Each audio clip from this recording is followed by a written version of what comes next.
ಮದುವೆ ಆಯಿತು, ವಸುದೇವನಿಗೆ ಕೊಟ್ಟು ಮದುವೆ ನಡೆದಿದೆ. ಸಾಕ, ಎಲ್ಲಿ ನೋಡಿದರು ಸಂಭ್ರಮ, ಸಂತೋಷ, ಒಂದು ದೃಷ್ಟಿಯಲ್ಲಿ ಹಬ್ಬವೇ. ಹಾಗಾಗಿ ಮದುವೆ ಮುಗಿದರೂ ಮದುವೆಯ ಸಂಭ್ರಮದಲ್ಲಿ ದಂಪತಿಗಳನ್ನು ಕುಳ್ಳಿರಿಸಿಕೊಂಡು ರಥವನ್ನೇರಿ ಪ್ರಯಾಣ ಮಾಡೋಣ. ಅನೇಕ ಜನರು ಸೇರಿಕೊಂಡಿದ್ದಾರೆ. ಇದಕ್ಕೆಲ್ಲ ಅವರು ಸಾಕ್ಷಿಯಾಗಬೇಕು. ಹಾಗಾಗಿ ಮೆರವಣಿಗೆ ಸಾಮಾನ್ಯವಾದ್ದಲ್ಲ, ವಿಶೇಷ ಮೆರವಣಿಗೆ ಆಗಬೇಕು, ಎಲ್ಲವನ್ನೂ ಇದೆ. ಹಾಗಾಗಿ ನನ್ನ ಅಧ್ವರ್ಯದಲ್ಲಿ ಈಗ ಮೆರವಣಿಗೆ ಪ್ರಾರಂಭ ಆಗಲಿಕ್ಕಿದೆ. ವಸುದೇವ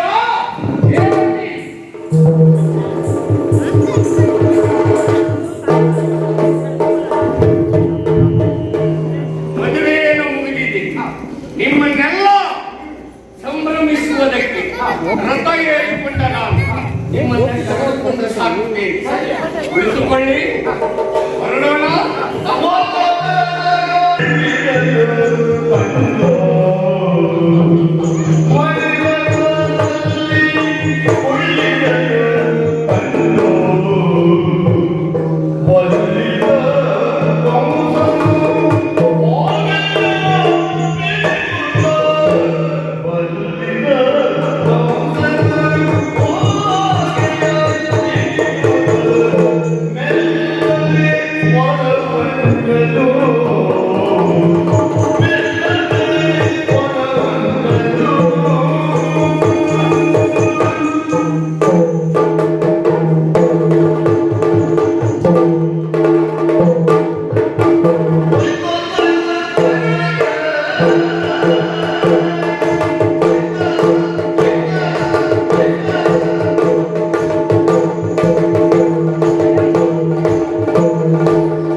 ಏನ್ ಹೇಳಿದ್ದು?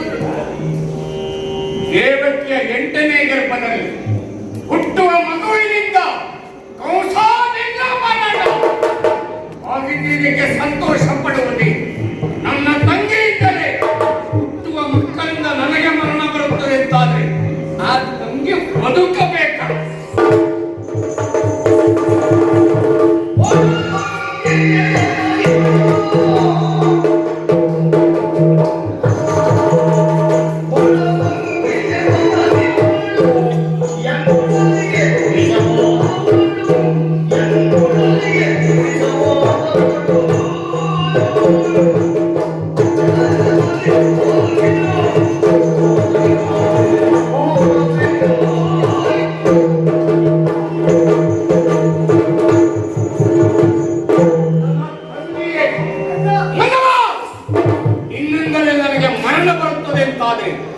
ನೀನು ಬದುಕಬೇಕು.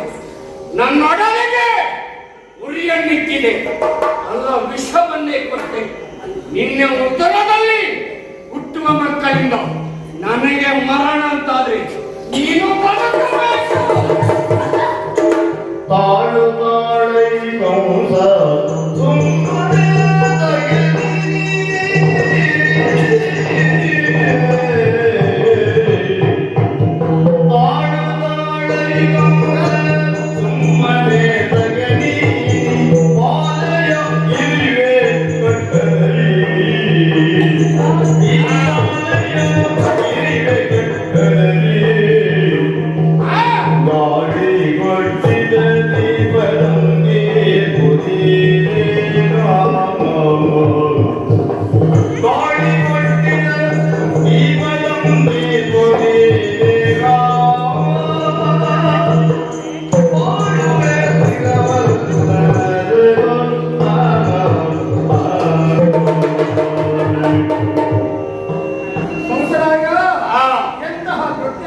ಮುಂದಾಗಿದ್ದೀಯ. ಏನಾಗಿದೆ? ನಭೋವಾಣಿಯನ್ನ ಕೇಳಿದಂತಹ ನೀನು ಆ ನಂದಿಯ ಮೇಲೆ ಕತ್ತಿಯನ್ನ ಎತ್ತಿ ನಿಂತಿದ್ದೀಯ. ಹೌದೌದು. ಒಬ್ಬ ಭೂಷಣ ಪ್ರಾಯನಾದಂತಹ ಒಂದು ವ್ಯಕ್ತಿತ್ವವನ್ನು ಹೊಂದಿದವ ನೀನು. ಮಧುರ ನಾಥನಾಗಿ ನಡೆಯುತ್ತಾ ಇದ್ದವ ನೀನು. ಆ ಅಂತಹ ನೀನು ಸ್ತ್ರೀವಧೆ ಮಾಡುವುದಕ್ಕೆ ಮುಂದಾಗಿದ್ದೀಯ. ಪಂಚಮಹಾಪಾತಕಗಳಲ್ಲಿ ಸ್ತ್ರೀವಧೆಯು ಒಂದಲ್ಲೂ ನಭೋವಾಣಿಯಾಗಿ 8ನೇ ಗರ್ಭದಿಂದ ಮರಣ ಎನ್ನುವ. ಹಾಗಿದ್ರೆ ಲೋಕದಲ್ಲಿ ಯಾರು ಸ್ಥಿರ ಅಂತ ಹೇಳು. ನಿಮ್ಮದೊಳಗಿರುವ ಜೀವ ಕಂಬಸುತ್ತಲೊಂದೆಯಂತೆ ಎಂದಿಗಾದರೂ ಒಂದು ದಿನ ಸಾರ್ಥಕತೆಯಲ್ಲಿ ಆಗಬೇಕೇ ಹೊರತು ಇಂತಹ ಒಂದು ಪಾತಕವನ್ನು ಹೊತ್ತು ಆಗಬಾರದಲ್ಲ. ಇಲ್ಲಿಯವರೆಗೆ ಎಲ್ಲರನ್ನ ಪರಿಪಾಲಿಸುತ್ತಾ ನೋಡಿಕೊಂಡು ಚೆನ್ನಾಗಿ ಬದುಕಿಕೊಂಡು ಬಂದವ ನೀನಿದ್ದೀಯ. ಬರುವಾಗ ಬೆತ್ತಲೆ, ಹೋಗುವಾಗ ಬೆತ್ತಲೆ, ಬಂದು ಹೋಗುವ ನಡುವೆ ಇರುವುದು ಬರೀ ಕತ್ತಲೆ. ಹಾಗಿದ್ರೆ ಬದುಕಿನೊಂದು ಸಾರ್ಥಕತೆ ಬೇಕು ಅಂತಾದ್ರೆ ಗಾಳಿ ಗೊತ್ತಿದಂತಹ ದೀಪ ಎನ್ನುವುದು ಉರಿಯಬೇಕೇ ಹೊರತು ದೀಪದ ಬುಡದಲ್ಲಿರುವಂತಹ ಕತ್ತಲೆಯಂತೆ ಜೀವನ ಆಗಬಾರದಲ್ಲ. ಹಾಗಾಗಿ ಇದು ಸರಿಯಲ್ಲ, ಇದು ಧರ್ಮಸಮ್ಮತವಲ್ಲ. ಹಾಗಾಗಿ ಅವರನ್ನು ಕಡಿಯಬಾರದು, ಬೇಡಿಕೊಳ್ಳುತ್ತೇನೆ.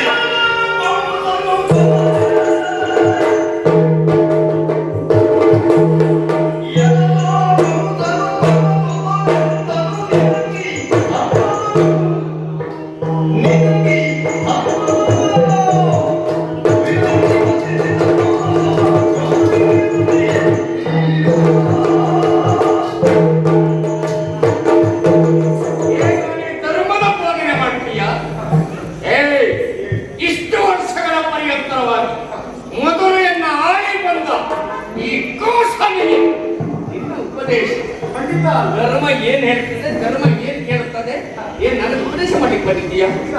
ನನ್ನ ಒಡಲಿಗೆ ಬೆಂಕಿ ಇಟ್ಟ ಇವಳು ಬದುಕಬೇಕು.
ಇವಳ 8ನೇ ಗರ್ಭದಲ್ಲಿ ಹುಟ್ಟುವಂತಹ ಮಗುವಿನಿಂದ ನಿನ್ನ ಪಾಲಿಗೆ ಮರಣ ಆಗುವುದು. ಇವಳಿಂದ ನಿನಗೆ ಯಾವ ಅಪಾಯ ಇಲ್ಲವಲ್ಲ. ಇವಳು ಜೀವಂತ ಇದ್ರೆ ಮಕ್ಕಳು ಹುಟ್ಟುವುದಿಲ್ವೇನ?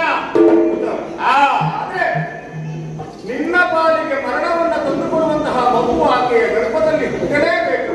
ಹೌದು, ಮಗು ಹುಟ್ಟದೆ ಮರಣ ಅಂತ ಆಡುವುದಕ್ಕೆ ಅದು ಆಡಿದ್ದು ನಭೋವಾಣಿ. ನಭೋವಾಣಿ ಯಾವತ್ತೂ ಸುಳ್ಳಾಗುವುದಿಲ್ಲ. ಭವಿತವ್ಯಂ ಭವತ್ಯೇವ.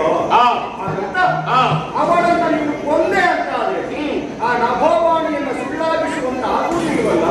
ಯಾವ ರೀತಿಯಾಗಿಯೂ ಸಾವನ್ನು ನಿನ್ನ ಪಾಲಿಗೆ ಬರಬಹುದು. ಆದ್ರೆ ಅದಕ್ಕೊಂದು ಮಾತನ್ನ ಆಡುತ್ತೇನೆ. ಏನು? ಅವಳ ಹೊಟ್ಟೆಯಲ್ಲಿ ಹುಟ್ಟುವಂತಹ ಪ್ರತಿಯೊಂದು ಮಗುವನ್ನ ತಂದು ನಿನ್ನ ಪಾದಪುರದಲ್ಲಿರುತ್ತೇನೆ. ಇದು ನಿನ್ನ ಪಾದದಾಣಿಯಾಗಿಯೂ ಸತ್ಯ ಸತ್ಯ ಸತ್ಯ. ಅವಳನ್ನು 8ನೇ ಮಗುವಿಂದ ಮರಣ, ಆದರೆ ಹುಟ್ಟಿದ ಎಲ್ಲ ಶಿಶುವನ್ನ ನಿನ್ನ ಪಾದಪುರದಲ್ಲಿ ತಂದಿರುತ್ತೇನೆ. ಇದನ್ನ ನಾನು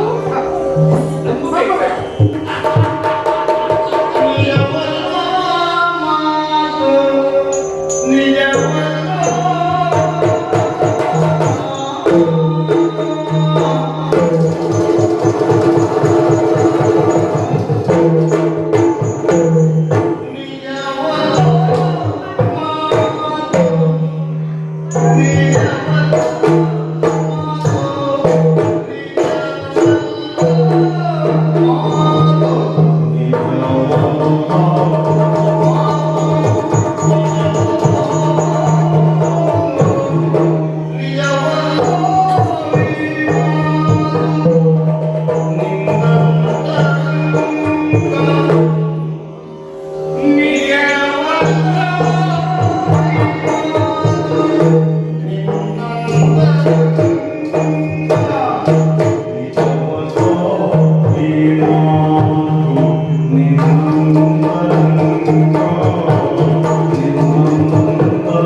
ನಿಜವಲ್ಲ, ಈ ಮಾತು ನಿಜವಲ್ಲ.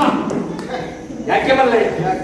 ನೀವು ಅಂತವ 8ನೇ ಗರ್ಭದಿಂದ ನನಗೆ ಮರಣ ಅಂತಾದರೆ 8 ಶಿಶು ಆಗುತ್ತಿದೆ ಎಂದು ಸ್ಪಷ್ಟ. ಯಾವ ತಂದೆ ತಾಯಿ ಮಕ್ಕಳನ್ನು ಕಳ್ಕೊಳ್ಳಿಕ್ಕೆ ಇಷ್ಟಪಡ್ತಾರೆ? ಆದರೂ ಬಲ್ಲವರ ಮಾತು ಬೀಸಿದ ದೊಡ್ಡ ತಪ್ಪಿದ ಆಯುಷ್ಯ. ಹಾಗಾಗಿ ಒಂದು ನಿನ್ನ ಹಿತನುಡಿಯನ್ನಾಡಿ ನಾನು ಅವಳನ್ನ ಬಿಟ್ಟೆ. ಮಗು ಅದನ್ನು ನೀನು ಸಾಕು. ಆಮೇಲೆ ನನಗೆ ಆ ಮಗುವಿನ ಮರಣ ಬರುತ್ತದೆ. ಇದನ್ನ ಯೋಚಿಸಿ ತಪ್ಪಿಸಿಕೊಳ್ಳುವ ಬುದ್ಧಿವಂತ ನಂಬುವುದಿಲ್ಲ. ನಿನ್ನ ಮಾತನ್ನು ನಂಬಿ ಬಿಟ್ಟರೆ ನನಗೆ ಬದುಕುಂಟೆ. ನನ್ನ ಬದುಕಿನ ಬಗ್ಗೆ ಲಕ್ಷ್ಯವಿಡಬೇಕು. ಇನ್ನೊಬ್ಬನ ರಕ್ಷಣೆ ಮಾಡಬೇಕಾದ್ರೆ ನಮಗೆ ಮೃತ್ಯುವಾದವರನ್ನು ಒಂದು ಕಾರ್ಯಕ್ಕೆ ಅದಕ್ಕೆ ಮದುವೆ ಮಾಡಿಕೊಟ್ಟದ್ದು ಸಂತೋಷದಿಂದ. ಅದೇ ನನಗೆ ತಿರುಗುಮಾನವಾಗಿ ನನಗೆ ಸಾವು ಬರುತ್ತಿದ್ದಾದ್ರೆ ಇವಳ ಬದುಕಬೇಕ. ನಿಜವಾಗಿ ನಂಬಲೇಬೇಕು. ಏನು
ಹೆಣ್ಣೊಬ್ಬಳು ಯಾವ ತಪ್ಪನ್ನೇ ಮಾಡಿದಳು ಆಗ ಶಿಕ್ಷಾರ್ಹಳೆ ಆಗಿದ್ದಾಳೆ ಹೊರತು ವಧಾರಳು ಯಾವ ಕಾಲಕ್ಕೂ ಆಗುವುದಿಲ್ಲ. ನಿನಗೂ ಅದೇ ಪ್ರಸಂಗ ಬರಲಿಲ್ಲ. ನಮಗೆ ಒಂದು ತಪ್ಪು ಬರ್ತಾ ಸಾಯ್ತದೆ. ಒಂದೇನು ಹೆಣ್ಣಿನ ವಧ ಎನ್ನುವುದು ಯಾವ ಕಾಲಕ್ಕೂ ಮಹಾಪಾತಕತೆ ಗೊತ್ತುಂಟಯ್ಯ. ಮತ್ತೆ ಮಕ್ಕಳೇಬೇಕು. ಏನು ನಾನು ಹುಟ್ಟಿದಂತಹ ಮಕ್ಕಳನ್ನ ನಿನ್ನ ಪಾದಪುರದಲ್ಲಿ ತಂದು ಇಡ್ತೇನೆ. ನಾನಾಡುವಂತಹ ಮಾತು ಮೇರುವಿನಂತೆ ಸ್ಥಿರ, ಧ್ರುವದಂತೆ ಅಚಲ. ಇದು ನಿನ್ನ ಪಾದದಾಣೆ. ಸತ್ಯ ಸತ್ಯ ಸತ್ಯ. ಹುಟ್ಟಿದ ಮಕ್ಕಳನ್ನು ತಲುಪಿಸುತ್ತೆ. ನಿಷ್ಕರುಣಿಯಾಗಿ ನನಗೆ ತಂದಿದ್ದೀಯ.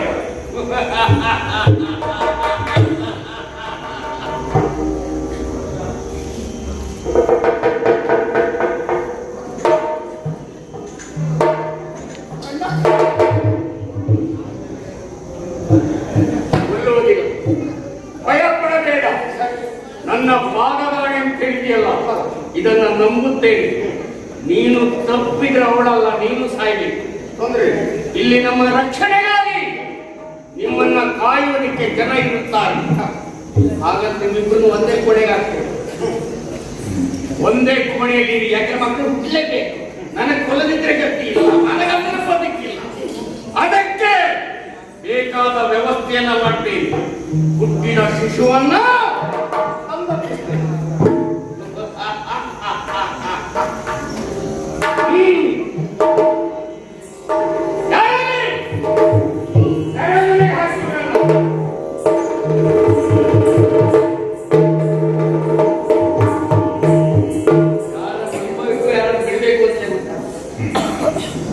ನನ್ನ ತಂಗಿ ಕೊಲ್ಲದೆ ಇದ್ರೆ ಗತಿ ಇಲ್ಲ. ನೀವು ಧರ್ಮಶಾಸ್ತ್ರ ಪುಸ್ತಕ ಓದ್ಕೊಂಡು ಬಂದಿದ್ದಾರೆ, ನನಗೆ ಉಪದೇಶ ಮಾಡ್ತಾ ಇದ್ದಾರೆ. ಈ ಉಪದೇಶ ಕೇಳಿದ್ರೆ ನನಗೆ ಬದುಕುಂಟ. ಉಪದೇಶ ಅಮೃತ ಬೇರೆ, ಆಚರಣೆಯಲ್ಲಿ ಎತ್ತಿದ್ದರು ಮುಖ್ಯ. ಅವನಿಗೆ ಹೆಂಡತಿ ಒಟ್ಟಿಗೆ ಇರಬೇಕು, ಮಕ್ಕಳಾಗಬೇಕು. ಸಾಯುವ ನಾನಲ್ಲ. ಅದಕ್ಕಾಗಿ ಸೆರೆ ಇರಿಸಿದ್ದೇನೆ. ಮಕ್ಕಳು ದೃಷ್ಟಿ ನೋಡಿಕೊಡ್ತೇನೆ.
ಹೆಚ್ಚು ಸಮಯ ಬೇಕು.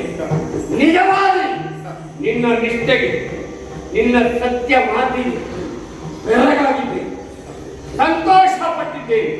ಸಾರ್ಥಕವಾಯಿತು. ಎಷ್ಟು ಪ್ರಾಮಾಣಿಕರು ನೀನು. ಏನು ಮಾಡೋಣ ಅಂತ ಹೇಳಿ ನೀನು ಪ್ರಾಮಾಣಿಕ. ಆ ನವಮಾನಿಗಳು ಗೊತ್ತಾಗುವುದೇಗ ಎಂಟು ಮಾಡೋಣ. ಏನು ಮಾಡೋಣ? ಕೊಡಿಯ ನಿನ್ನ ಆಣೆಯನ್ನು ಸ್ವೀಕರಿಸಿದ್ದೇನೆ. ನಿನ್ನನ್ನು ಒಪ್ಪುತ್ತಿದ್ದೇನೆ, ಮೆಚ್ಚುತ್ತಿದ್ದೇನೆ. ಇದನ್ನ ಕೊಲ್ಲಲು ಯಾಕೆ? ಏನು ಪ್ರಯೋಜನ? ಯಾಕೆಂದ್ರೆ ಹುಟ್ಟುವ 8ನೆಯ ಮಗು, 8ನೆಯ ಗರ್ಭ, ಆ ಶಿಶುವಿನಿಂದ ಎಂಬಲ್ಲಿಗೆ ಬೇಡ. ಈ ಶಿಶುವನ್ನ ತೆಗೆದುಕೊಂಡು ಹೋಗಿ ಸಾಕು.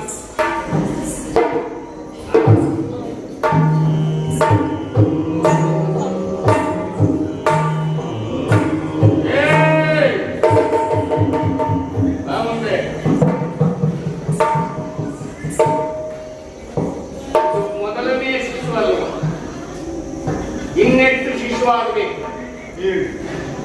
7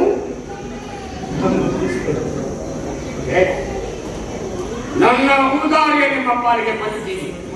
7 ಶಿಶು ನನಗೆ ಬೇಡ.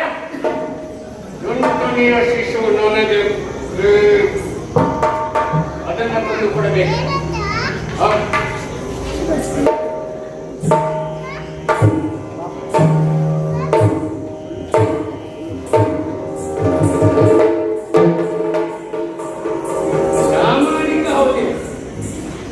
ಶಿಶುವನ್ನ ತಂದು ಕೊಟ್ಟ ಕೊಂದರೆ ಪ್ರಯೋಜನ ಏನಿದೆ?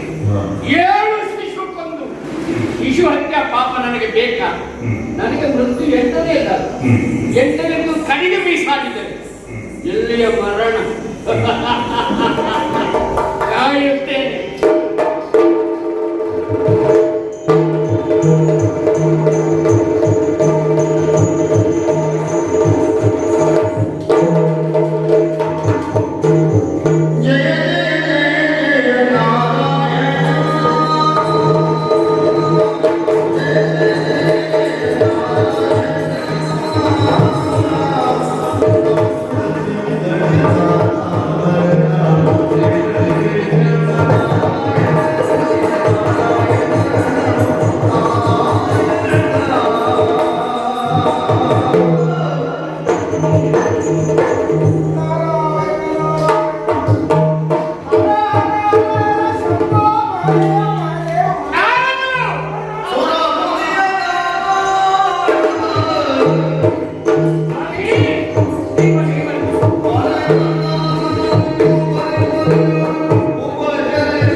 ನಿನ್ನನ್ನು ಈಗಿನಿಂದ ಅಲ್ಲಪ್ಪ, ಆ ಕಾಲದಲ್ಲಿ ನಿನ್ನ ಅಪ್ಪನ ಕಾಲದಲ್ಲಿ ನಿನ್ನನ್ನು ಬಹಳ ತಾತ್ಸಾರದಲ್ಲಿ ನಿನ್ನ ಅಪ್ಪ ನೋಡ್ತಾ ಇದ್ದ. ನಿನ್ನ ಅಪ್ಪ ಹಾಗೂ ನಿನ್ನ ಅಮ್ಮ ಇಬ್ಬರು, ಹೌದಾ?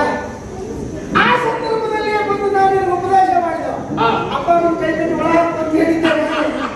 ನಿಜವಾಗಿ ಇಂಥ ಒಳ್ಳೆಯ ಉಪದೇಶವನ್ನ ಪ್ರಪಂಚದಲ್ಲಿ ಯಾರು ಮಾಡ್ತಾರೆ? ತಂದೆ ತಾಯಿಗಳಿಗೆ ಸರಿಯಿದೆ ಅಂತ ಹೇಳುವ ಯಾವ ಆದರೆ ನನಗೆ ಪ್ರಯೋಜನವಾಗಿದೆ.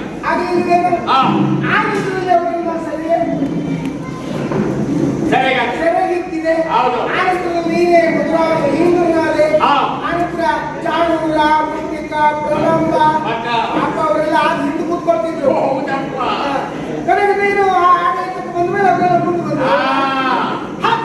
ಅವರಿಗೆಲ್ಲ ಒಂದು ಸ್ನಾನ ಮಾನ ಏನು ಸಿಕ್ಕಿತ್ತು. ನನ್ನಿಂದ ಕೊಡಲ್ಪಟ್ಟಿದೆ. ಈಗ ನಿನ್ನನ್ನು ಆ ವೈಭವದಲ್ಲಿ ಯಾಕಂದ್ರೆ ಯಾವಾಗಲೂ ಲೋಕದಲ್ಲಿ ಹೇಗೆ ಸಾಮರ್ಥ್ಯ ಇದ್ದವರಿಗೆ ಅವಕಾಶ ಅದೆಲ್ಲ ಸಿಗಬೇಕು.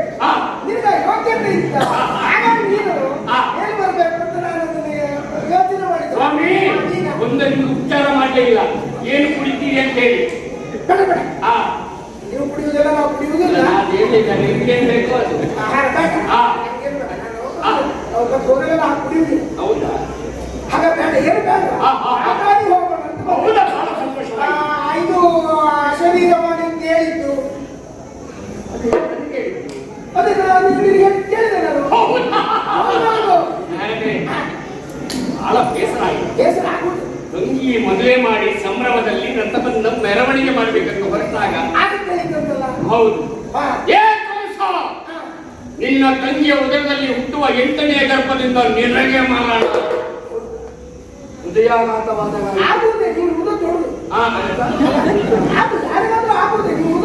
ಏನೂ ಆಗಲಿಲ್ಲ. ಆದರೆ ಸುಮ್ಮನೆ ಸಾಧ್ಯವ? ಅದಕ್ಕೆ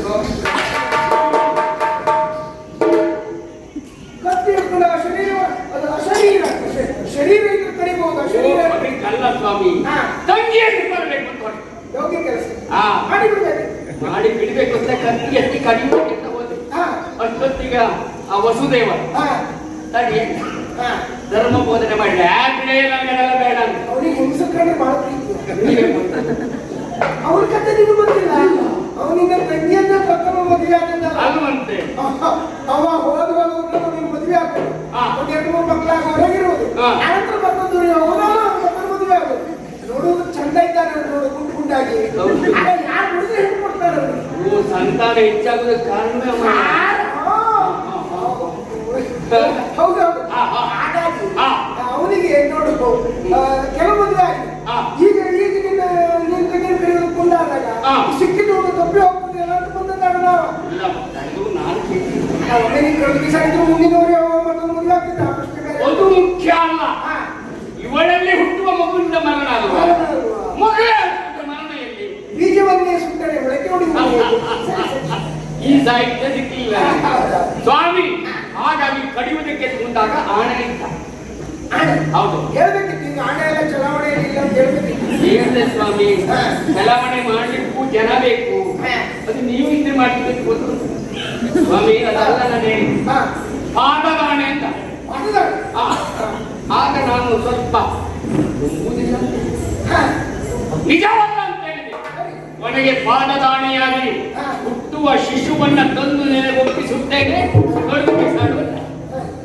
ಒಂದು ಮಗು ಹುಟ್ಟಿ ತಗೊಂಡು ಬಂದ. ಹೊಡಿಲಿಕ್ಕೆ ಒಂದು ಕತ್ತಿ ಎತ್ತಿದೆ. ಯಾಕೆಂದ್ರೆ 7 ಮಗು ಕಳೆದ ಮೇಲೆ 8ನೇ ಮಗುವಿಂದ ಮರಣ ಅಲ್ವಾ. 6 ಮಗು ಕಡಿ ಪಾಪ ತಂದು ಕೊಟ್ಟು 6 ಶಿಶುವನ್ನು ತಂದಿದ್ದ ಕೊಡಿಲಿಕ್ಕೆ ಹೋಗಿ ಬಿಡು. 8ನೆಯ ಶಿಶು ತಂದು ಕೊಡತಕ್ಕದ್ದು ಅಲ್ಲಿಂದ ಬರ್ತೇನೆ ಅಂತ ಹೇಳಿದ್ದೇನೆ. ಹಾಗೆ ಔದಾರ್ಯ ದೊಡ್ಡ ಔದಾರ್ಯವನ್ನು ತೋರಿದ ಔದಾರ್ಯ ಅಂತ ಹೇಳಿಕೊಂಡೆ. ತಲೆ ಇದ್ರೆ ಸಾಲು, ತಲೆ ಒಳಗೆ ಒಂದಿಷ್ಟ ಬುದ್ಧಿ ಅಥವಾ ಪದಾರ್ಥ ಇದೆ. ಎಂತ ಕೆಲಸ ಮಾಡಿ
ಅವರು ನಿಮ್ಮ ನಿಮ್ಮ ಜಾತಿಯವರು ವರ ಪಡೆದಷ್ಟು ದೇವತೆಗಳು ವರ ಪಡೆದಿಲ್ಲ. ಒಬ್ಬರಾದ್ರೂ ನಿಮ್ಮ ಸಂತಾನ ಪಡೆದಿಲ್ಲ. ನೀವು ಯಾವ ವಿಮರ್ಶೆ ಮಾಡ್ಲಿಕ್ಕೆ ಬಂದಿದ್ದೀರಿ? ಸತ್ಯ ನಮ್ಮ ಸಂತಾನರು ಮತ್ತೆ ತೆಗಿಲಿಕ್ಕೆ ಬಂದ್ರ ಅದು ಉಳಿಲಿಲ್ಲ. ಯಾಕೆ? ಯಾಕೆ? ವರ ಪಡೆಯುವಲ್ಲಿ ಎಲ್ಲ ಸಣ್ಣ ಸಣ್ಣ ಸಣ್ಣ ಸಣ್ಣ ಸಣ್ಣ ಸಣ್ಣ ತಪ್ಪು. ಈ ಹಿಂದೆ ಎಷ್ಟು ಕಥೆ ಬೇಕು? ಹೌದೌದು. ಹೌದಾ? ಏನು ಕಥೆ? ಈಗ ಯಾರೊಬ್ಬ ಹುಟ್ಟಿದ ರಾಮ. ರಾಮ ಆ ಕಾಲದಲ್ಲಿ ರಾವಣ. ಹೌದು. ಅವನು ವರ ಪಡೆದ. ಇಂಥವರಿಂದ ಬರಬಾರ್ದು, ಇವರಿಂದ ಬರಬಾರ್ದು, ಇವರಿಂದ ಬರಬಾರ್ದು. ಮನುಷ್ಯರು ಒಪ್ಪನನ್ನು ಬಿಟ್ಟ. ನರರಿಂದ ಮರಣ ಬರಬಾರ್ದು ಅನ್ನೋ ವಿಚಾರವನ್ನೇ ಬಿಟ್ಟ.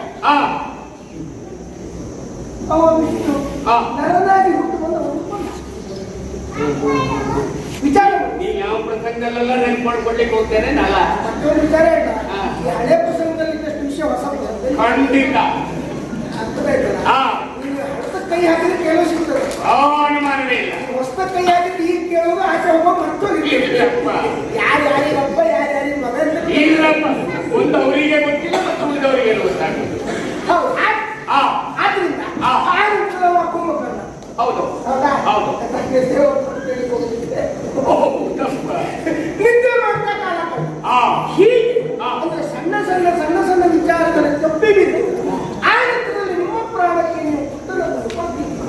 ಹೌದಾ? ಹೌದು. ಈಗ ನಿಜವಾಗಿ ನೀನು ದೇವಕಿಯನ್ನೇ ಕಡಿಮೆಸಬೇಕಿತ್ತು. ಹೌದು. ಸತ್ಯಲ್ಲ ವಸ್ತುವನ್ನು ಕೊಡಲಾಗಿತ್ತು, ತೊಂದರೆ ಇಲ್ಲ. ಹೋಗ್ತಿದ್ದ ಏನು ನನಗೆ ಅವನ ಖುಷಿ ದೊಡ್ಡ ವಿಶೇಷ ಅಲ್ಲ. ಯಾರಿಂದ ಇವಳಿ ಮಗು ಹುಟ್ಟಿದ್ರೆ ನಾನು ಸಾವಲ್ವಾ? ಸಾವಲ್ವಾ? ಆ ನವಮಾಣಿ ವಸುದೇವನಿಂದ ಹುಟ್ಟಿದ ಮಗು ಅಂತ ಹೇಳೇ ಇಲ್ಲ. ಆದ್ರೆ ಇಬ್ಬರು ಕಡಿಮೆ ಬಿಸಾಡಬೇಕಿತ್ತು. ಹೌದು, ನಿಜವಾಗಿ ಬೇಡ ಬಿಟ್ಟೆ. ಹೌದಾ? ಈಗ 8ನೇ ಶಿಶು ಸಿಗ್ತದೆ ಸ್ವಾಮಿ. ಇಲ್ಲ, ಈಗ ಏನಾಯ್ತು, ಅವ್ರನ್ನೇ ಬಿಟ್ಟೆ, ಎಲ್ಲ ತಪ್ಪು ಮಾಡಿ ಬೇಡ. ಅವ್ರ ಮಗು ತಂದು ಕೊಟ್ಟ. ಆ ಮಗು ತಂದು ಕೊಟ್ಟಾಗ ಆ ಕ್ಷಣದಲ್ಲಿ ಕಡ್ದು ಬಿಸಾಡಬೇಕಿತ್ತು.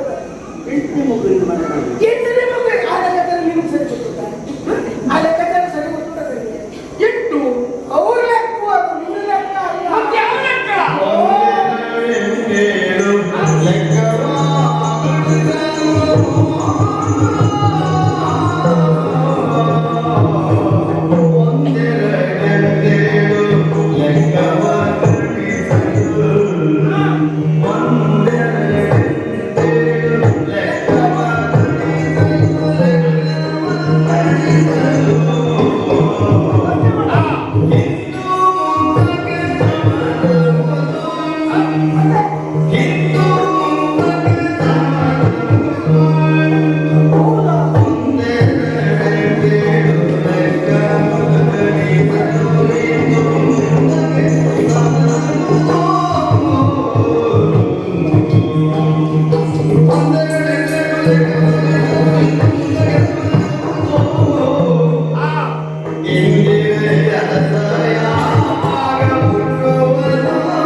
ಅಂದ್ರೆ ಕೊಟ್ಟದ್ದು ತಗೊಂಡದ್ದು ಇಂಥವ್ರು ಕೆಲವರು ಸಿಗ್ತಾರೆ. ಇನ್ನು ಮಧ್ಯೆ ಕೆಲವು ಮುಖ್ಯಸ್ಥರು ಅಂತ ಕೆಲವರು ಅವ್ರು ಬರೆದಂತೆ ಗೊತ್ತಾಗುದಿಲ್ಲ. ಅಕ್ಷರ ಗೊತ್ತಾಗುದಿಲ್ಲ. ಹಾಗಾದ್ರೆ ಗೊತ್ತಾಗಲ್ಲ, ಕೊಟ್ಟಲ್ಲಿ ತಗೊಂಡು ಅವ್ರು ಬಂದಿದ್ದಾರೆ. ಇದ್ದಾರೆ ಎಲ್ಲರೂ ಆಕ್ಷೇಪ ಕೊಟ್ಟರು ಬಹಳ ಕಡಿಮೆ ಆಯ್ತು ಹೇಳ್ತಪ್ಪ.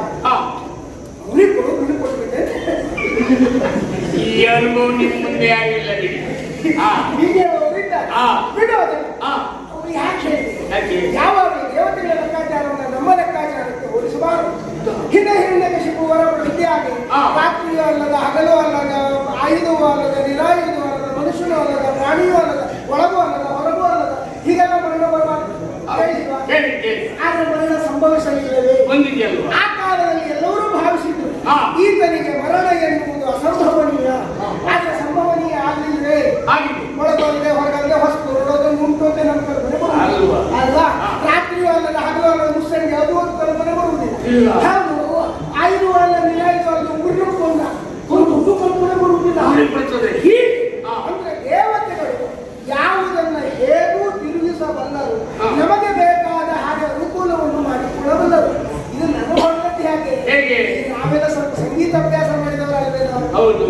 ಹಾಗಾಗಿ ಅದು ಪಕ್ಕದ ನನ್ನ ತಲೆ ಹೊಡಿತು. ಆರೋಹಣ ಅವರೋಹಣ. ಇದು ನೋಡು, ರಿ ಗ ಪ ಮ ಗ ರಿ ಸ.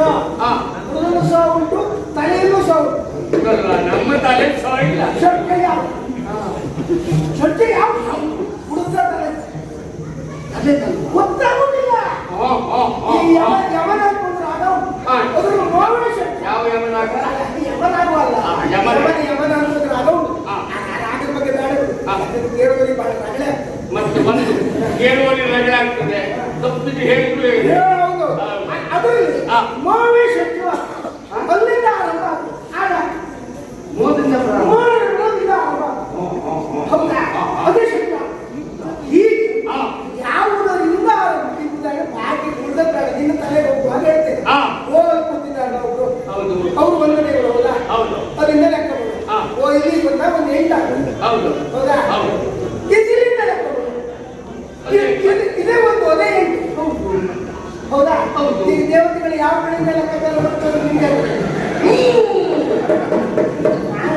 ಹೌದು, ದೇವತೆಗಳು ನಾವು ಹೊಸದಾದ್ರು ನಿಮ್ಮ ಪಕ್ಷ ಬಿಟ್ಟರೆ ಒಂದು ಪಕ್ಷ ಅಲ್ವಾ? ನೀವು ಓದಲೆಲ್ಲ ಹೀಗೆ ರಚನೆಗಳಿದೆ ಅಂತ ಇವಾಗ ನನಗೆ ನಿಮ್ಮ ಬಗ್ಗೆ ಇದ್ದ ಒಂದು ಇದು ಹೆಚ್ಚು ಅಭಿಮಾನ.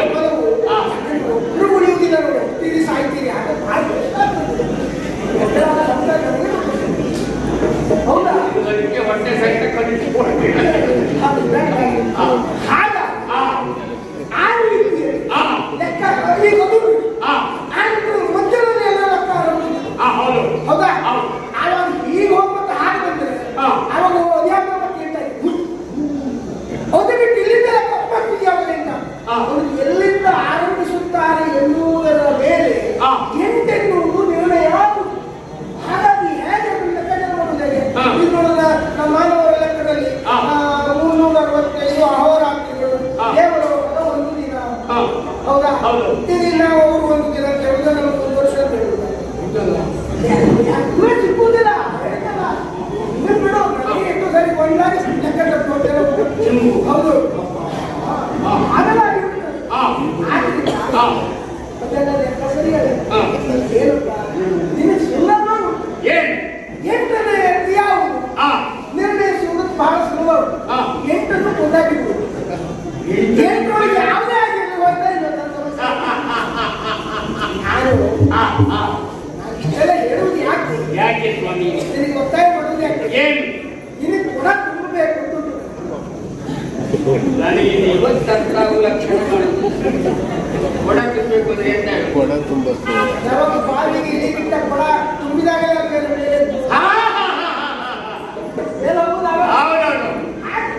ಅಂದ್ರೆ ನೀನು ತುಂಬಿದ ಕೊಡವಾಗಬೇಕು.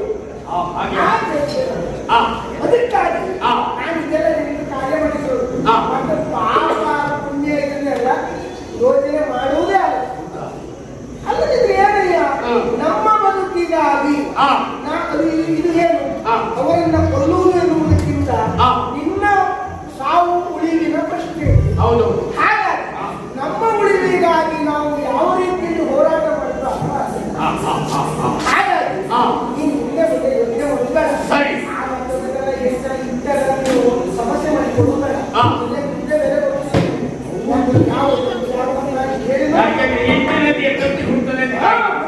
ಒಂಬತ್ತು ತಿಂಗಳಿರ್ಬೋದು ನಮ್ಮ ಕಾಯ್ಬೇಕಲ್ವಾ? ನೀವು ಇಷ್ಟೆಲ್ಲ ಹೇಳಿದಲ್ವಾ? ಈ ಗರ್ಭ ತುಂಬಿ ಜನ್ಮ ಕೊಡೋದು ಅದು ವಿಷಯ ಮಾತ್ರ ಹೋಗುತ್ತಾರೆ. 9 ತಿಂಗಳು ತುಂಬಿದ್ರೆ 10 ದಿವಸದಲ್ಲಿ ಹೆರಬೇಕು. ಮತ್ತೆ ಲೆಕ್ಕಾಚಾರ ಅವರಿಗೆ ಸಿಕ್ಕಿದ್ರೆ ಇನ್ನು ಕೆಲವು ವಿಷಯಗರ್ಭ ಅಂತ ಕೆಲವು ವರ್ಷಗರ್ಭ ಬಹಳ ಅವಧಿ ಬೇಕು. ಏನೇ ಆದರೂ ಆ ಲೆಕ್ಕಾಚಾರದಲ್ಲಿ ಒಪ್ಪಿ ಬೀಳುವ ನೋಡ್ಬೇಡ. ನಾನು ಹೇಳಿ ಸರಿ ಅಂತ ಸರಿ ಮತ್ತೆ ಮನೆ ನೀನು ಅದೆಲ್ಲ ಆ ಮುಂದೆ ಮನೆ ಬರ್ತೇನೆ.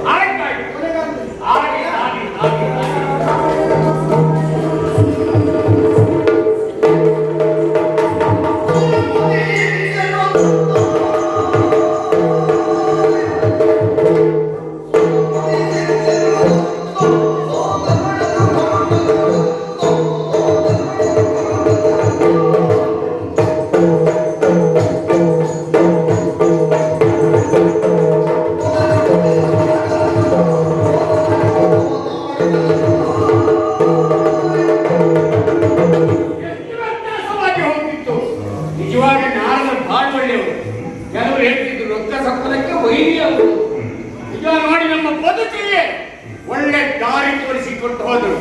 ತಕ್ಕ ಮೋಸ ಅರಿತೇನೆ.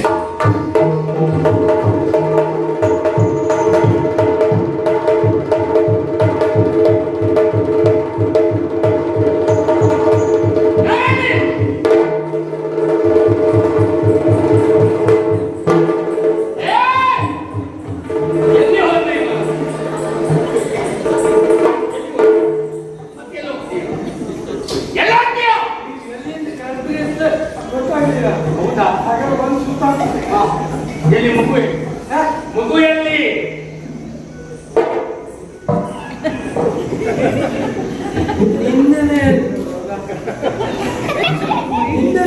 ಹೇಳಿದ್ದೆ ಅಲ್ವ ಮಗು ಬೇಕು ಅಂತ. ಒಂದು ಮಗು ಮಾಡಲಿಕ್ಕೆ ಮಾಡಲಿಲ್ಲ.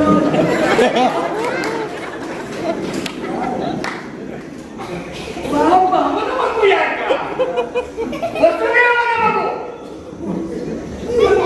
ಬರೀ ಮಗು ಇರಲಿಕ್ಕೆ ಪಾಪ ಅವನಲ್ಲಿ ಕೇಳ್ತೀವಿ ನಾವು ಒಂದು ಸರಿ ಅಂತ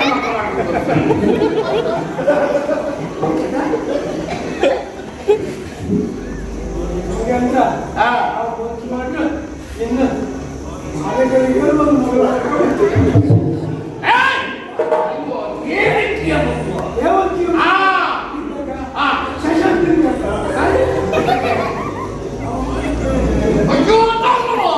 ವಸುದೇವನಿಂದ ದೇವಕಿಗೆ ಹುಟ್ಟಿದ ಏನು ಹುಟ್ಟುಂಟ ಅಲ್ಲ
ನೀನೇನು ಹುಡುಗಿಡಿಲಿ ಮಗು ನಿನ್ನ ಕುದಿಯ ತೆಗಿತಿದ್ದಲ್ಲ ಸಂತೋಷ ಆಯ್ತು. ಏನ್ ಸಂತೋಷ ಆಯ್ತು ನಂಗೆ ಇಷ್ಟು ವರ್ಷ ಆದ್ರೂ ನೀವು ಮಗು ಕಂಡ ಕೇಳ್ತಲ್ಲ.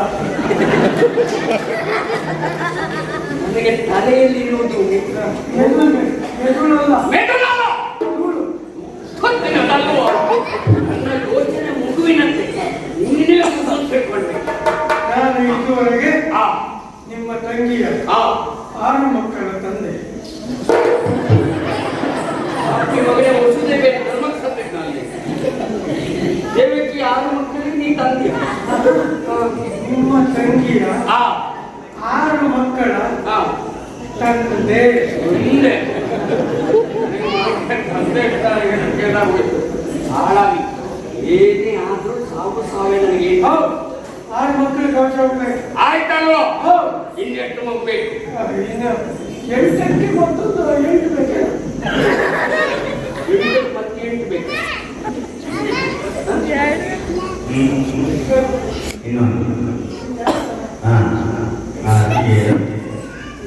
ಏಳು ಮತ್ತೆ 8. ಹಾಗಾಗಿ ಬಹಳ ಜಾಗ್ರತೆಯಲ್ಲಿರಬೇಕು. ನನಗೆ ಈಗಾಗಲೇ ಸಮಾಚಾರ ಸಿಕ್ಕಿ ಬದುಕಿದರೆ ಬದುಕಲಿ ಅಂತ. ಆದ್ರೆ ನಾರದ ಬಂದು ಹೇಳಿ ಒಂದು 8 ಆಗಬಹುದು.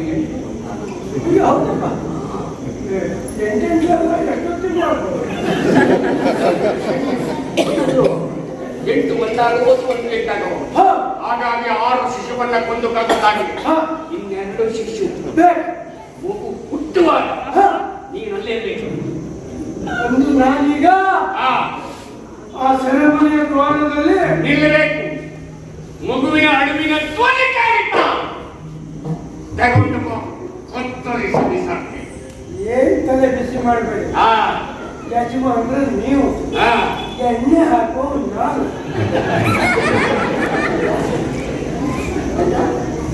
ಕಣ್ಣಿಗೆ ಎಣ್ಣೆ ಹಾಕ.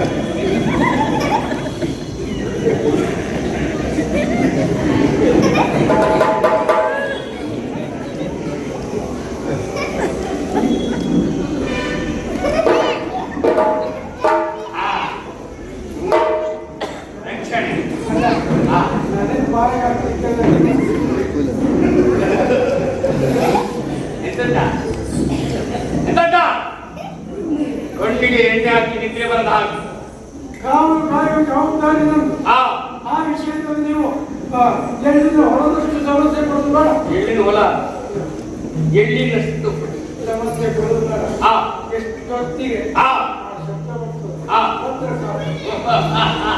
ಹೇಳಿ. ಇಡೀ ನಿಮ್ಮ ಕೈಯಲ್ಲಿ ಇದನ್ನು ನೀನು ಹೇಳಿ. ಆ ಹಿರಿಯ ಆ ಹಿರಿಯ ಆ ಅದೇ ಇದು ಯಾರು ಸರಿ ಇಲ್ಲ ನೀವು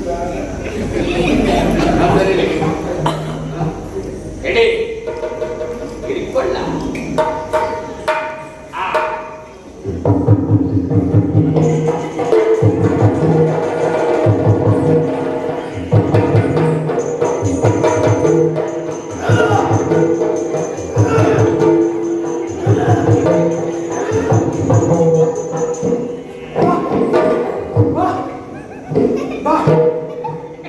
ಪಾತ್ರ ಶಾಂತನಾಗಬೇಕು. ನನ್ನ ಮೈ ಮೇಲೆ ನಾನು ಬಂದಿದ್ದೇನೆ. ಏನು ಹೇಳಬೇಕು ಅಂತ ಗೊತ್ತಾಗ್ತದೆ. ಮಾತ್ರ ಏನಾದ್ರು ಒಳ್ಳೆ ಮಾತಾಡಬೇಕು. ಆ ಆ ಕೌಟುಂಬಿಕವಾದ ಸಮಸ್ಯೆ ಹೌದು.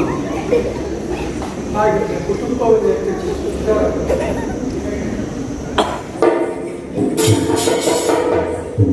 ಎಂತಾಯ್ತಾ ನಿಮಗೆ? ಕತ್ತಿ ಹಿಡಿದು ಎಂತಾಯ್ತು? ಕತ್ತಿ ಹಿಡಿದು ಎಂತಾಯ್ತು? ನನಗೆ ಕತ್ತಿ ಉಂಟಲ್ಲ, ಆ ಅದು ಕತ್ತಿ ಇದ್ರೆ ಆ ನನ್ನ ಅಪ್ಪ ಆ ಐಗುಳಿಗೆ ಕತ್ತಿ ಕೊಡ್ತಾರೆ ಅಂತ ಕತ್ತಿಯ ಹಾಕಿದ್ದಿರಲಿಲ್ಲ. ಆ ಈಗೇನೋ ಗೊತ್ತಿಲ್ಲ.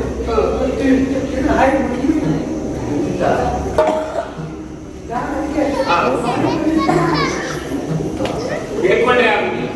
ಈ ರಕ್ಷಣೆ ಮಾತ್ರ ಮಾಡಬೇಕು. ಆದಿ ಹಿಡ್ಕೊ, ಏನೂ ಆಗುದಿಲ್ಲ. ಅಲ್ಲ ನೀನಿರುವ ಬೇರೆ ಅಂದ್ರೆ ನಾನೇ ಮುಬ್ಬಳಿಯ ಹಿಡಿಯ ಏನೂ ಆಗುದಿಲ್ಲ. ರಕ್ಷಣೆ ಮಾಡ್ತೀನಿ.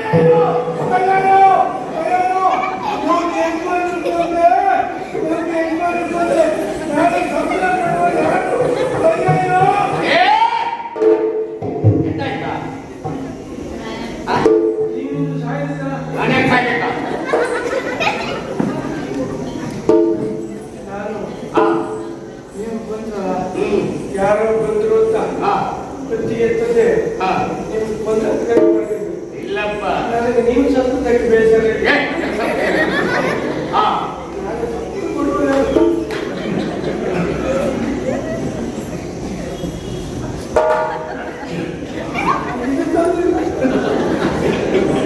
ಅಲ್ಲ ನಿನ್ನ ಪ್ರಾಮಾಣಿಕತೆಯನ್ನು ಪರೀಕ್ಷಿಸುವುದಕ್ಕೆ ಹೇಗೆ ಬಂದೆ ನಾನು. ಸಂತೋಷವಾಯಿತು. ಬರುವ ವರ್ಷ ಏಸುವ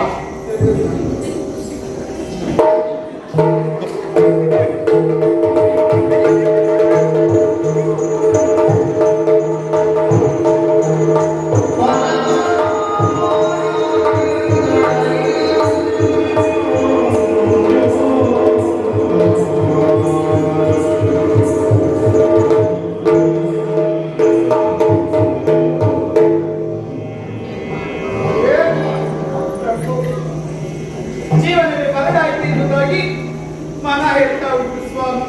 ಹುಟ್ಟಿದ ತಾಯಿ ಮಕ್ಕಳನ್ನು ಅಣ್ಣ ಕೊಂದು ಕರೆದಲ್ಲಿದ್ದ. ನಮಗೆ ಮಕ್ಕಳನ್ನು ಉಳಿಸಿಕೊಳ್ಳುವಂತ ಯೋಗವೇ ಅವರ ಬಳಿಯ ವೇದನೆ ಅರ್ಥ ಆಗುತ್ತದೆ. ಅದು ಏನು ಮಾಡುವುದು ಅವರನ್ನು ಸ್ಥಿತಿಸುವುದಂದ್ರೆ ಮತ್ಯಾವುದು? ಅದು ಸತ್ಯ.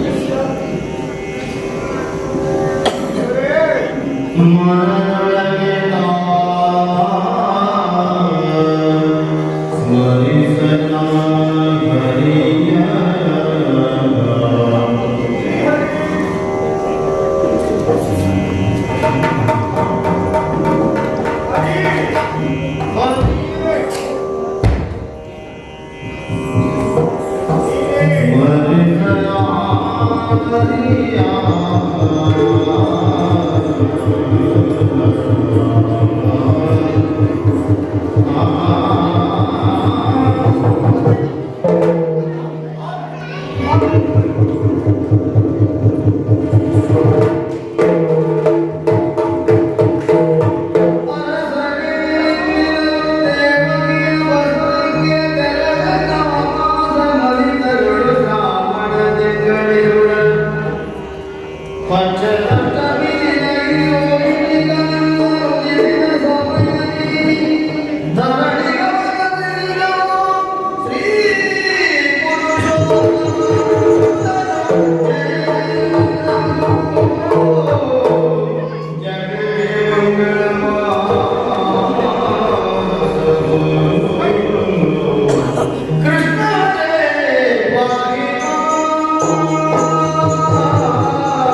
ಪೊರೆಯುವಂತ ದೇವ ನೀನು. ಅಂತಹ ದೇವನಾದಂತ ನೀನು ಇಂದು ನನ್ನ ಮನೆಯಲ್ಲಿ ಹುಟ್ಟಿದಿರುವ ಕಾರಣಕ್ಕಾಗಿ ನಾನು ನಿಜವಾಗಿ ಭಾಗ್ಯಶಾಲಿ ಭಗವಂತ, ಭಾಗ್ಯಶಾಲಿ. ಆದರೆ ಈ ಭಾಗ್ಯವನ್ನು, ಈ ಸಂತೋಷವನ್ನು ಅನುಭವಿಸುವುದು ಇವಾಗ ಮಾತ್ರ ನನ್ನ ಪಾಲಿಗೆ ಇಲ್ಲದೆ ಇರುತ್ತದೆ. ದುಷ್ಟನಾದಂತ ನನ್ನ ಕಂಸ ನನ್ನ ಹೊಟ್ಟೆಯಲ್ಲಿ ಹುಟ್ಟಿದಂತ 6 ಮಂದಿ ಮಕ್ಕಳಿಂದ ಕಳ್ಕೊಂಡಿದ್ದಾನೆ. ಭಯ ಒಂದೇ ದೇವರು ನನ್ನ ಪಾಲಿಗಿದ್ದು ಶಿಶುವಾದಂತ ನಿನ್ನನ್ನು ಆತ ಗಾಸಿಗಳನ್ನು ಮುಂದಾಗ್ತಾನೆ. ಏನು ನಿನ್ನನ್ನು ರಕ್ಷಿಸಿಕೊಳ್ಳುವ ಬಗೆ ಹೇಗೆ ಭಗವಂತ?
ನಮ್ಮ ವಿಧದಲ್ಲಿ ಹುಟ್ಟಿದಂತಹ ಮಹಾ ಉಪಾಪಿ ಇದ್ದಾನೆ ಆ ಕಂಸ. ನಿನ್ನನ್ನ ಕಂಡ ಅಂತಾದ್ರೆ ಖಂಡಿತವಾಗಿ ಬಿಡಲಾರ. ಇಲ್ಲಿಯವರೆಗೆ ಯದುವಂಶದಲ್ಲಿ ಹುಟ್ಟಿದವರಲ್ಲಿ ಅತಿ ಪರಾಕ್ರಮಿ ಎನಿಸಿಕೊಂಡು ದೌಷ್ಟ್ಯವನ್ನೇ ತನ್ನ ಜೀವನದ ಗುರಿಯನ್ನಾಗಿಸಿಕೊಂಡು ಪ್ರತಿಯೊಬ್ಬರನ್ನ ಹಿಂಸಿಸುತ್ತಾ ಮುಂದುವರಿಸಿಕೊಂಡವ ಈಗಾಗಲೇ ಹುಟ್ಟಿದ 6 ಮಕ್ಕಳನ್ನ ನಿಷ್ಕರುಣಿಯಾಗಿ ಕೊಂದು ಬೆಳೆದವ. ನಿನ್ನನ್ನ ಕಂಡ ಅಂತಾದ್ರೆ ಏನು ಮಾಡುತ್ತಾನೋ ಎಂಬಂತಹ ಭಯ ಎನ್ನುವುದು ನಮ್ಮ ಪಾಲಿಗೆ ಕಾಣಿಸ್ತಾ ಉಂಟು.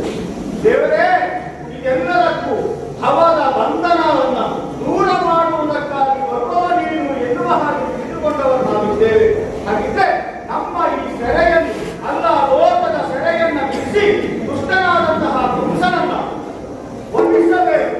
ಅದಕ್ಕೆ ಮುಂದೆ ದಾರಿಯನ್ನ ನೀನೇ ತೋರಿಸಿಕೊಡಬೇಕು ಎನ್ನುವ ಹಾಗೆ ನಿನ್ನಲ್ಲಿ ಬೇಡಿಕೊಳ್ತಾ ಇದ್ದೇನೆ. ದೇವಾ, ನೀನೇ ದಾರಿಯನ್ನು ಸೂಚಿಸು ಭಗವಂತ.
ಅಲ್ಲಿರುವಂತಹ ಹೆಣ್ಣುಮಗುವನ್ನ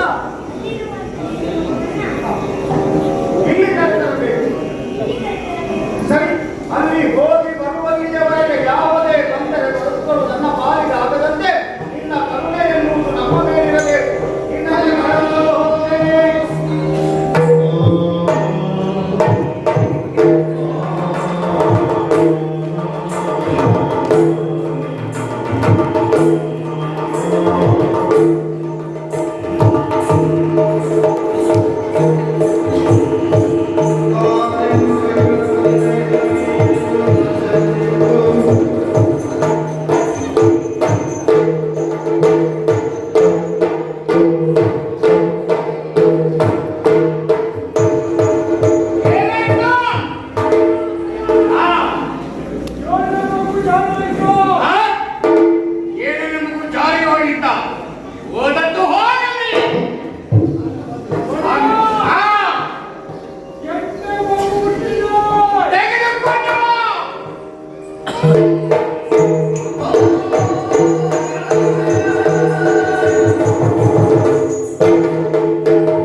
ಎಷ್ಟಾದ್ರೂ ಸಂಬಂಧದಲ್ಲಿ ಉಳಿದಿದ್ದ ಸೊಸೆ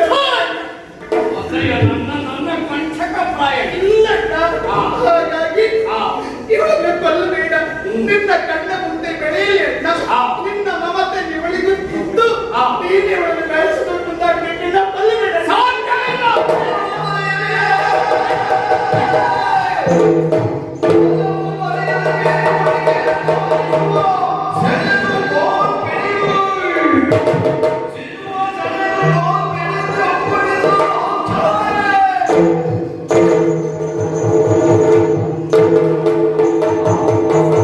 ಯಾರೋ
ನನ್ನ ವೈರಿ ಇನ್ನೊಂದೆಡೆಯಲ್ಲಿ ಬೆಳೆಯುತ್ತಾ ಇದ್ದಾನೆ.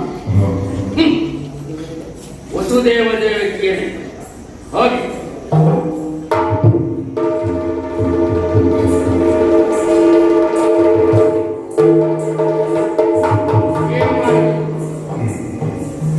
ಅಂತೂ ನನ್ನ ವೈರಿ ಇನ್ನೊಂದೆಡೆಯಲ್ಲಿ ಬೆಳೆಯುತ್ತಾ ಇದ್ದಾನೆ. ಎಲ್ಲಿ ಬೆಳೆದಲ್ಲಿ ನನ್ನ ಮೃತ್ಯುವನ್ನು ಹುಡುಕಿ ಅನುಚರರನ್ನ ಕಳುಹಿಸಿ ಆ ಮಗುವಿನ ಕತ್ತು ಹಿಡಿಸಿಕೊಳ್ಳಬೇಕು. ಅದಕ್ಕೆ ತಕ್ಕ ವ್ಯವಸ್ಥೆಯಲ್ಲ ಮಾಡುತ್ತೇನೆ.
ಕಂಡನೋ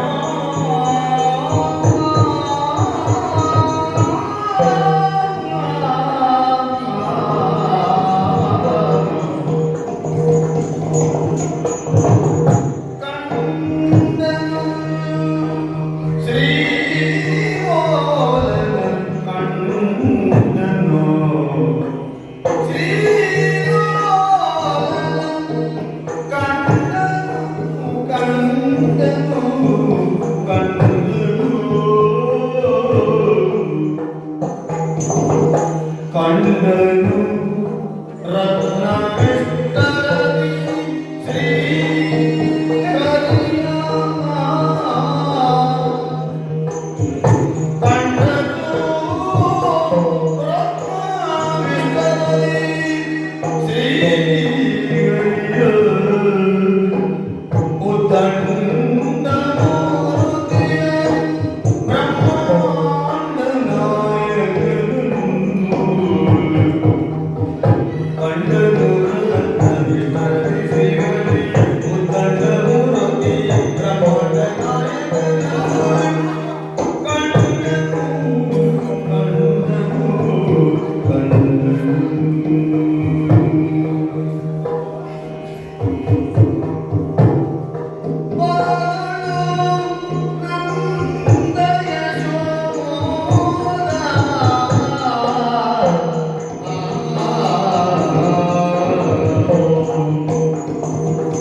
ಜನ್ಮದಾರರಿಂದ ಯಾರನ್ನು ನೋಡುವಂತಹ ಭಾಗ್ಯ ನಮ್ಮ ಪಾಲಿಗಿರಲಿಲ್ಲ. ತಂದೆ ತಾಯಂದಿರಿದ್ದಾರೆ ಹೀಗೆ ಕೇಳಿದವನನ್ನು, ಮಾವನಿದ್ದಾನೆ ಕೇಳಿದವನನ್ನು, ಅಜ್ಜನ ಕುರಿತಾಗಿ ಕೇಳಿದವನೇ ಹೊರತು ನೋಡುವ ಭಾಗ್ಯ ಬರಲಿಲ್ಲ. ಆದರೆ ಇಂದು ಬರೇ ನನ್ನ ಜನ್ಮವಷ್ಟೇ ಅಲ್ಲ, ಈ ಗೋಕುಲದಲ್ಲಿರುವಂತಹ ಪ್ರತಿಯೊಬ್ಬರ ಜನ್ಮ ಪಾವನವಾಯಿತು. ಗೋಕುಲದ ಮಣ್ಣು ನಿಜವಾಗಿ ಪವಿತ್ರವಾಯಿತು ಅಂತಾದ್ರೆ ಅದು ನಿಮ್ಮ ಪಾದ ಸ್ಪರ್ಶದಿಂದಲೇ ಹಾಗಾಗಿ ನೋಡಿದಂತಹ ನಾನು ಮೈಮರೆದ ವಾದ್ಯ ತಂದು ಪೀಠವನ್ನು ಕೊಟ್ಟು ನಿಮಗೆ ಆಚರಣೆಯಿದ್ದೇನೆ. ಜೊತೆಗೆ ದಶೆಯ ನಿವಾರಣೆ ಏನು ಬೇಕು ಕೇಳಿ ಪಡಿಬೇಕು ಅಂತ ಬೇಡ ಏನು ಬೇಡ.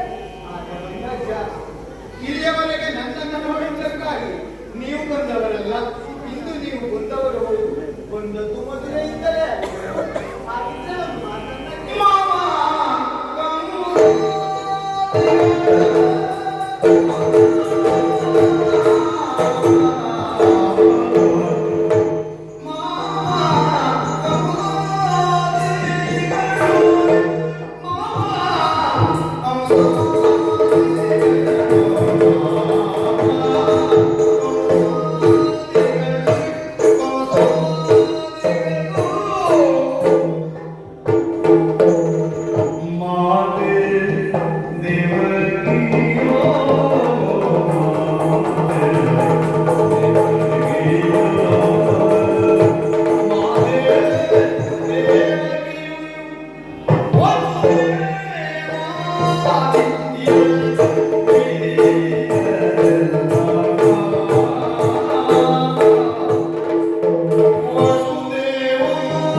ಕಷ್ಟದಲ್ಲಿದ್ದಂತಹ ಸಂದರ್ಭ ಒದಗುವವರು ಯಾರು ಅಂತ ಕೇಳಿದರೆ ಸಂಬಂಧಿಕರಲ್ವೇ? ನಾವು ಎಷ್ಟೇ ಕಷ್ಟದಲ್ಲಿದ್ರು ಇಲ್ಲಿಯವರೆಗೆ ಒದಗಿದವರಲ್ಲ. ಹಾಗಂತ ಅದನ್ನೇ ಆ ಆಲೋಚನೆಯನ್ನೇ ನಾನಿಟ್ಟುಕೊಂಡು ಅವರ ಮೇಲೆ ವೈರಭಾವವನ್ನು ಕಳೆದವನೂ ಅಲ್ಲ. ನಮ್ಮವರಿಗೆ ಒಳಿತಾಗಬೇಕು, ನಮ್ಮವರು ಸದಾ ಖುಷಿಗಳಾಗಿರಬೇಕು ಎಂದು ನಾನು ತಿಳಿಯುವ ಅಜ್ಜಯ್ಯ. ಆದರೆ ಇಂದು ನೀವು ಬಂದಿದ್ದೀರಿ ಎಂದರೆ ನಿಜಕ್ಕೂ ಮನದಲ್ಲಿ ಕೆಲವು ಪ್ರಶ್ನೆಗಳು ಮೂಡುವುದು ಸಹಜ ಅಲ್ವೇ? ಅಜ್ಜ, ತಂದೆ ತಾಯಿ ವಸುದೇವ ದೇವಕಿಯರು ಅವರು ಹೇಗಿದ್ದಾರೆ ಅಜ್ಜ? ಕುಶಲಿಗರೇ? ಅಷ್ಟೇ ಅಲ್ಲ ಅಜ್ಜ, ಜೊತೆಗೆ ಅಲ್ಲಿರುವಂತಹ ಯದು ಸಮೂಹ, ನಮ್ಮವರು, ಒಂದು ಬಾಂಧವರು ಅವರೆಲ್ಲ ಹೇಗಿದ್ದಾರೆ? ಆರೋಗ್ಯದಿಂದಿದ್ದಾರೆ ಅಜ್ಜಯ್ಯ? ಎಲ್ಲವನ್ನ ತಿಳಿದವ ನೀನಲ್ವೇ ಅಜ್ಜ? ನಿನ್ನ ಕ್ಷೇಮ ಹೇಗಿದೆ ಅಜ್ಜಯ್ಯ? ಏನಾಯ್ತು ನಿನಗೆ ಹೇಳ್ತೀಯ?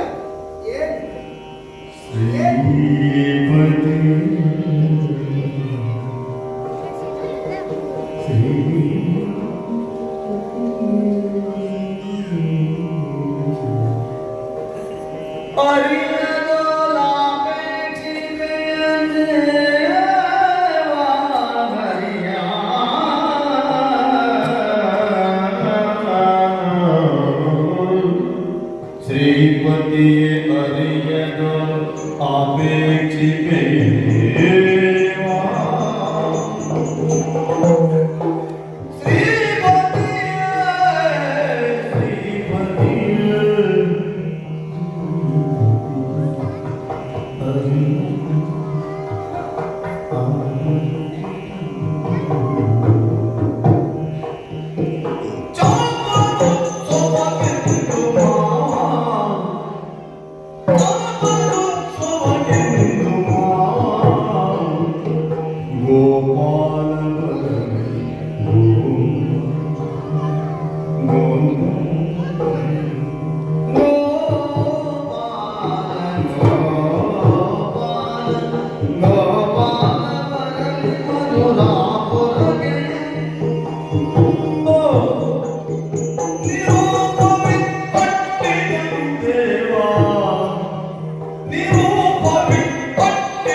ಸಂಬಂಧಿಕರಲ್ಲಿ ನಮ್ಮನ್ನು ಕೊಲ್ಲುವವರು ಇರ್ತಾರೆ. ಕೇಳಿದೆಯಲ್ಲ ನಿಮ್ಮವರ ಕ್ಷೇಮವಾಗ್ತಿ? ಹೌದು. ವಸುದೇವ ದೇವಕಿಯರು ಹೇಗಿದ್ದಾರೆ? ಹೇಗಿರುವುದಕ್ಕೆ ಸಾಧ್ಯವೋ? ಹೊಟ್ಟೆಯಲ್ಲಿ ಹುಟ್ಟಿದ ಮಕ್ಕಳನ್ನೆಲ್ಲ ಕೌಸಲ ಕತ್ತಿಗೆ ಬಲಿಪಟ್ಟು ಇರಬಹುದಾದ ಮಕ್ಕಳ ಲಾಲನೆ ಪಾಲನೆ ಆಟ ಪಾಠ ವಿನೋದವನ್ನು ನೋಡುವ ಭಾಗ್ಯವಿಲ್ಲದೆ ಕೌಸಲ ಸೆರೆಮನೆಯಲ್ಲಿ ಕಣ್ಣೀರು ಬೀಳಿಸುತ್ತಾ ಕಾಲವನ್ನು ಕಳೆದಿದ್ದಾರೆ. ಇಂದು ಅಜ್ಜ ಅಜ್ಜಿಯರಾದಂತಹ ಉಗ್ರಸೇನರು ಶ್ರೀಮತಿಯರು ಹೇಗಿದ್ದಾರೆ? ಯಾವ ಮಕ್ಕಳಿಂದ ಪೋಷಿಸಲ್ಪಡಬೇಕಿತ್ತೋ ಆ ಮಗನೇ ಅವರ ಪಾಲಿಗೆ ಮೃತ್ಯುಪ್ರಾಯರಾಗಿ ಅವರನ್ನು ಕತ್ತಲೆಯ ಕೋಣೆಯಲ್ಲಿ ಬಂಧಿಸಿದ್ದಾರೆ. ಈ ವೃದ್ಧಾಪ್ಯದಲ್ಲಿ ಅಸಹನೀಯವಾದಂತಹ ನೋವನ್ನು ಅನುಭವಿಸುತ್ತಾ ಹೇಳುವುದಕ್ಕಾಗಲಿ ಅವರ ಸ್ಥಿತಿ. ಅಜ್ಜ, ಅಲ್ಲಿರಬಹುದಾದ ಎದು ಪರಿವಾರದು ಹೇಳುವುದಕ್ಕೂ ಆಗಲಿ, ಅನುಭವಿಸುವುದಕ್ಕೂ ಆಗಲಿ, ಪ್ರತಿಭಟಿಸುವುದಕ್ಕೂ ಅಸಹಾಯಕರಾಗಿ ಕ್ಷಣ ಕ್ಷಣಕ್ಕೂ ಈ ಸಂಕಷ್ಟದ ಸ್ಥಿತಿಯಿಂದ ಯಾವಾಗ ಪಾರುಗಳಿಸುತ್ತೀಯ ಭಗವಂತ ಎನ್ನುವುದಾಗಿ ಅಜ್ಜ, ಇನ್ನು ಇಷ್ಟೆಲ್ಲ ಜನರ ಸಂಕಷ್ಟಕ್ಕೆ ಕಾರಣನಾದಂತ ಕೌಸನಾದರೂ ಕ್ಷೇಮವಾಗಿದ್ದಾನೆ. ನನ್ನ ಮಾವ ಕಂಸ ಕ್ಷೇಮಿಯ, ಅವರು ಕ್ಷೇಮವಾಗಿ ಏನಾಯ್ತು? ಎಂದು ಅಂಬರವಾಣಿಯನ್ನ ಕೇಳಿದ್ರು ನಿನ್ನ ಮೃತ್ಯು ನನ್ನ ಗೋಪುರದಲ್ಲಿ ಬೆಳೆಯುತ್ತಾ ಇದೆ ಎನ್ನುವ ಮಾತನ್ನು ಕೇಳಿದ ಕ್ಷಣದಲ್ಲಿ ತನ್ನ ಚಿತ್ರ ಸ್ವಾಸ್ಥ್ಯವನ್ನು ಕಳೆದುಕೊಂಡಿದ್ದಾನೆ. ಯಾವಾಗ ತನ್ನ ಮೃತ್ಯುವನ್ನು ಕಂಡೆ ತಾನು ಮೃತ್ಯುವನ್ನು ಜಯಿಸಿಯೇ ಆ ಭ್ರಮೆಯಲ್ಲಿ ವಿಲಕ್ಷಣವಾಗಿ ಕಾಲವನ್ನು ಕಳೆದಿದ್ದಾನೆ.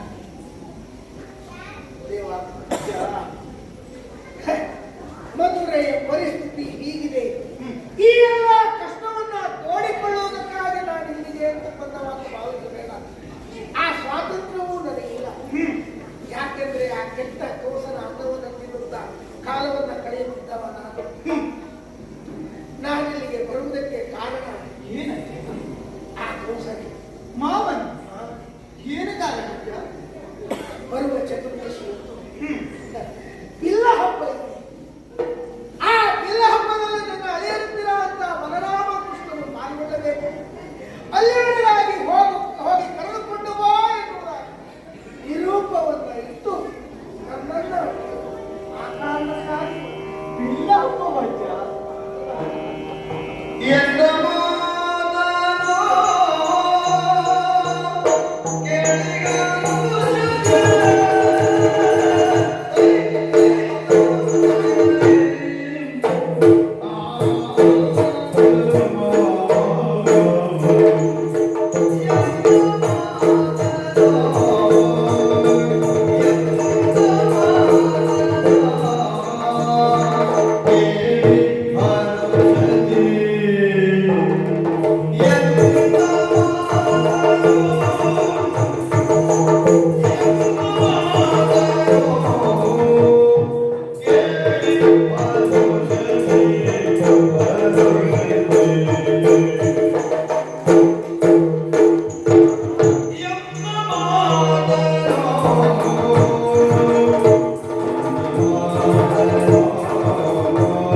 ಎಂದ ಮಾತನು ಕೇಳಿ ಹರುಷದಿ ಮಂದರೋದರ ನುಡಿದ ನಾಚನ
ಹಬ್ಬವೇ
ಅದನ್ನೆಲ್ಲ ನೋಡುವ ಭಾಗ್ಯ ನಮಗೆ ಇಲ್ಲವಾಗಿತ್ತು.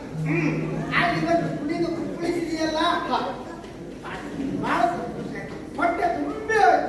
ಬಹುದಿನಗಳ ಆಸೆಯಾಗಿತ್ತು ಅಜ್ಜ. ನಿನ್ನಿದಿರಿನಲ್ಲಿ ನಾನು ಕುಣಿಯಬೇಕು, ನಲಿಯಬೇಕು, ನಿನ್ನೊಡನೆ ಆಟವಾಡಬೇಕೆಂಬ ಆಸೆ ಈಡೇರಿಸಿಕೊಂಡಿದ್ದೇನೆ ಅಜ್ಜ. ಆದ್ರೆ ಜೊತೆಯಲ್ಲಿ ಬೇಸರವೂ ಆಯಿತು. ಏನಾಯ್ತು ಅಜ್ಜ? ಮಾವ ಹಬ್ಬಕ್ಕೆ ಕರೆದಿದ್ದಾನೆ ಎಂದ ಮರುಕ್ಷಣದಲ್ಲಿ ಅದೆಷ್ಟು ಸಂತೋಷದಿಂದ ಮುಗ್ಧ ಮನಸ್ಸು ಕುಳಿತು ಕುಪ್ಪಳಿಸ್ತಾ ಇದೆ. ಹೌದಜ್ಜ. ಆದರೆ ಅದರ ಹಿಂದಿರುವ ಸೂಕ್ತ ಯೋಚನೆ ಏನು ಅಂತ ಭಗವಂತನಿಗೆ ಗೊತ್ತಾಗದೆ ಹೋಯ್ತಲ್ಲ. ಯಾಕಜ್ಜ ಈ ರೀತಿ ಮಾತು? ಗೊತ್ತಾಗದೆ ಹೋದದ್ದಲ್ಲ, ನೀನು ಕೆಲವೊಮ್ಮೆ ಗೊತ್ತನ್ನು ತೋರಿಸಿಕೊಳ್ಳುವುದಿಲ್ಲ. ಯಾಕೆಂದ್ರೆ ಸರ್ವಶಕ್ತನಾದಂತಹ ಭಗವಂತನಿಗೆ ಸರ್ವವನ್ನ ಅರಿತ. ಯಾಕೆಂದ್ರೆ ಈ ಲೋಕದಲ್ಲಿ ಮಾತುಂಟು. ನಿನ್ನ ಸಂಕಲ್ಪ ಇಲ್ಲದೆ ಲೋಕದಲ್ಲಿ ದೃಢವೊಂದು ಅತ್ತಿತ್ತ ಇತ್ತ ಅಲುಗಾಡಲಾಗುವುದಿರುವುದಾಗಿ. ಹಾಗಿರುವಾಗ ಈ ವಿಚಾರ ನಿನಗೆ ತಿಳಿಯದೇ ಇರುವುದಕ್ಕೆ ಸಾಧ್ಯವೇ ಆಗಿದೆ. ಅದು ಎಲ್ಲ ನಿನ್ನ ಲೇಲಾ ನಾಟಕ ಸ್ವಾಮಿ ಅಜ್ಜ. ಆದರೆ ನಾನು ಮುಚ್ಚುಮರೆ ಮಾಡಬಾರದು. ನಾನು ಅದನ್ನು ಮಾಡಿದೆ ಅಂತಾದ್ರೆ ನಾನು ದೈವದ್ರೋಹಿ ಅಷ್ಟೇ. ಸತ್ಯವನ್ನು ಹೇಳಿದ್ದೇನೆ. ಏನಜ್ಜ? ಹಬ್ಬಕ್ಕಾಗಿ ಅಳಿಯಂದಿರಾದ ಬಲರಾಮಕೃಷ್ಣನನ್ನ ಕರೆದುಕೊಂಡು ಬಾ ಅಂತ ಅವ ಹೇಳಿರುವುದು ಉದ್ದೇಶ. ಮತ್ತೆ ಹಬ್ಬದಲ್ಲಿ ಪಾಲ್ಗೊಳ್ಳಲಿ ಎನ್ನುವ ಆಸೆ ಬರುತ್ತಲ್ಲ, ಸ್ವಕ್ಷೇತ್ರದವರೆಗಾಗಿ ಕರೆಸಿಕೊಳ್ಳುವುದು, ಅಲ್ಲಿ ನಿಮ್ಮನ್ನ ಕುಟ್ಟಿಕೊಳ್ಳುವ ಅವನಿಗೆ ಆಗ್ತದೆ. ಅದನ್ನು ಹೇಗೆ ನಿರ್ವಹಿಸುತ್ತೀಯೋ ಸರ್ವಶಕ್ತನಾದ ನಿನಗೆ ಅಜ್ಜ, ಈ ರೀತಿ ನೀವು ಹೇಳುವಂತ ಅವಶ್ಯಕತೆ ಇಲ್ಲವೇ ಇಲ್ಲ. ಮಾವನ ಸ್ವಭಾವವನ್ನ ಸರಿಯಾಗಿ ಅರಿತವ ನಾನಿದ್ದೇನೆ. ಬಿಲ್ಲ ಹಬ್ಬದ ನೆರವಿನಿಂದ ಅಲ್ಲಿಯವರೆಗಾಗಿ ಕರೆಸಿಕೊಂಡು ಕೃಷ್ಣ ಬಲರಾಮರ ಕೊಲ್ಲ ಹಬ್ಬ ಮಾಡ್ತಾನೆ. ಯೋಚನೆ ಅಜ್ಜ, ನಿಜವಾಗಿ ಆ ಮಾವನ ಉದ್ದೇಶವನ್ನ ಕೇಳಿದಾಗ ಸಂತೋಷವಾಗ್ತದೆ ಅಜ್ಜ, ಸಂತೋಷವಾಗ್ತದೆ. ಅದಕ್ಕೂ ಸಂತೋಷ. ಹೌದಲ್ಲ? ಯಾಕೆಂದ್ರೆ ಆಮಂತ್ರಣ ಬಂದದ್ದು ಮಾವನಿಂದ ಅಲ್ವಾ? ಬಿಲ್ಲ ಹಬ್ಬವಲ್ವಾ? ಮಾವನನ್ನ ನೋಡ್ತೇವೆ ಎಂಬಂತಹ ಸಂತೋಷ, ಜೊತೆಗೆ ಧರ್ಮವನ್ನ ಸಂಸ್ಥಾಪಿಸ್ತೇವೆ ಎಂಬಂತಹ ಸಂತೋಷ, ದುಷ್ಟ ಶಕ್ತಿಯ ನಾಶವಾಗುತ್ತದೆ ಹೇಳುವ ವಿಚಾರಕ್ಕಾಗಿ ಸಂತೋಷ ಅಜ್ಜ. ಹೌದು. ನಿನ್ನ ಮಾತನ್ನ ಕೇಳಿದ ಮರುಗಳಿಗೆ ಆಲೋಚನೆ ಮಾಡಿದವ ಅಜ್ಜ. ನಾವು ಅಲ್ಲಿಯವರೆಗಾಗಿ ಹೋಗುವ ಪೂರ್ವದಲ್ಲಿ ಮಾವನಾಗಿರುವಂತಹ ಕಂಸ ಅನೇಕ ದುಷ್ಟ ಶಕ್ತಿಗಳನ್ನು ನಮ್ಮಲ್ಲಿಯವರೆಗಾಗಿ ತೊಡಗಿ ಬಿಟ್ಟವ. ಕಳಿಸಿದ್ದ ಅಲ್ವಾ? ಇಲ್ಲಿಗೆ ಬಂದವ ಕೊನೆಗೆ ಯಾರು ತಿರುಗಿ ಬರಲಿಲ್ಲ. ಹೋಗ್ಲಿಲ್ಲ ಆ ಕಡೆಗೆ. ಎಲ್ಲರನ್ನ ಇಲ್ಲಿಯೇ ನಿಗ್ರಹಿಸಿದವರು ನಾವು ಅಣ್ಣ ತಮ್ಮಂದಿರಿದ್ದೇವೆ. ಈಗ ಹಾಗಲ್ಲ, ಪಾಪದ ಕೊಡ ತುಂಬಿದೆ. ಆ ಧ್ವಂಸ ಮಾವನನ್ನ ಕೊಲ್ಲುವ ಸಂಕಲ್ಪವನ್ನ ನಾನು ಮಾಡಿ ಆಯಿತು. ಅವನೇ ಅಲ್ಲಿಯವರೆಗಾಗಿ ಕರೆಸಿಕೊಂಡರೂ ನಾವು ಬಂದಂತಹ ನಾವು ಸುಮ್ಮನೆ ಇರುವುದಿಲ್ಲ, ಅವನನ್ನ ಕೊಲ್ತೇವೆ. ಆ ಕಾರಣಕ್ಕಾಗಿ ಆಲೋಚನೆ ಮಾಡುವುದು ಬೇಡ ಜಯ. ನಮ್ಮ ಸಂಕಲ್ಪವನ್ನ ಈಡೇರಿಸಿಕೊಳ್ತೇವೆ ನಾವು. ಸಂತೋಷ ಆಯ್ತು. ಹೊರಡುವ ಆದ್ರೆ ಒಂದು ಈಗ ಹೋಗುವುದಲ್ಲ, ಸುದೀರ್ಘ ಕಾಲದ ಪ್ರಯಾಣವನ್ನ ಕೈಗೊಂಡಂತಹ ನೀವು ಈಗ ವಿಶ್ರಾಂತಿಯನ್ನ ಪಡೆಯಬೇಕು. ನಾಳೆ ಸೂರ್ಯೋದಯ ಸಂದರ್ಭದಲ್ಲಿ ಹೋದ್ರೆ ಹೇಗಾಗಿದೆ? ನಾಳೆ ಸೂರ್ಯೋದಯ ಹೊರಡು. ಹೌದು. ಈಗ ವಿಶ್ರಾಂತಿಯನ್ನು ಪಡಿ. ನೀವು ಸಿದ್ಧತೆಲ್ಲ ಮಾಡಿ.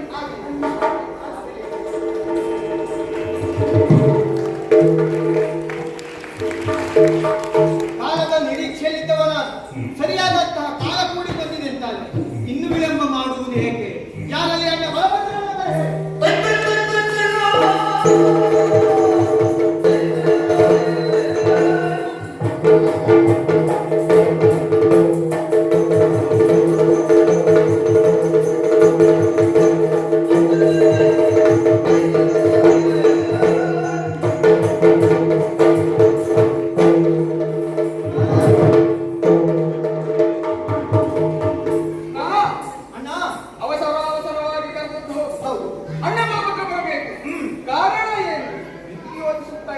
ಸರಿಯಾದಂತಹ ಕಾರಣ ಇದ್ದದ್ದು ಹೌದು.